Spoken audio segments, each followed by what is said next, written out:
Hi everybody, today I have a very interesting recipe of chicken roast with a sticky miso sauce. It has turned out so fantastic that I cannot wait to share this recipe with you on Ifnatcancook.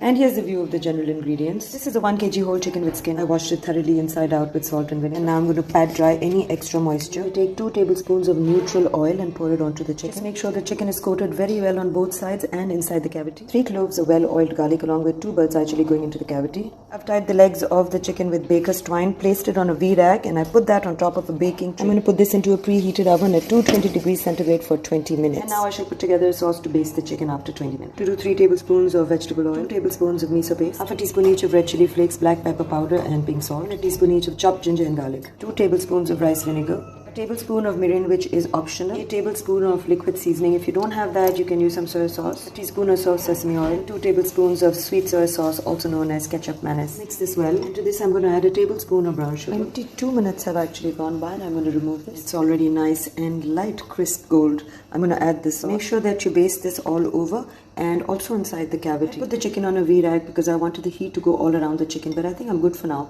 So I've removed that from the equation. I've also untied the legs and this is going back in the oven for 200 degrees. Okay, every 15 minutes we've got to baste this, and I'm just going to show you generally how it's done. Okay, so that's been an hour 15 minutes and I just checked it and it's nice and juicy and plump. Now if you want to make the chicken skin a little more crispy, then you're going to have to cook it for a little longer. In the meantime, I'm going to show you how to caramelize the carrots. I'm just going to add a little bit of water to take 2 tablespoons of sugar. Mix that. About a carrot and a half, and this is how thinly I've cut it. Just for seasoning, adding red chili flakes and salt. You'll notice that the carrots are going to get softer and sweeter, and this is nearly ready. I'm not going to add any oil to this. I'm going to remove it onto this plate and do the same thing with the onions. Same thing, sugar, water, onions, a little bit of salt and red chili. Nicely caramelized, and I'm going to put it together on a roasting platter like this with the carrots. There's some rocket leaves and here are the caramelized onions. So pretty and smelling so good. Turn the oven off, remove the roll. What I'm going to do is I'm going to pull out the garlic and the bird's eye chili. How I love doing this. I'm going to place this onto the platter. Pick up the garlic, remove the stems, and I'm going to use a mortar and pestle to grind this.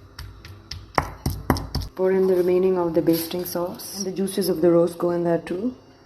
In the same frying pan I used to caramelize the carrots, I'm adding about half a teaspoon to a teaspoon of sesame oil. Add this sauce into that and just boil it down a wee bit. Pour it into a bowl and sprinkle some scallions, green onion, a few garlic chips. If you guys have any other things you want to add, this is the time to garnish your beautiful roast. This is ready and I feel like this is one of the best roasts I've made recently. Hope you guys like this recipe and I am awaiting your feedback as usual. Isn't it looking so pretty? Well, thank you for watching, guys.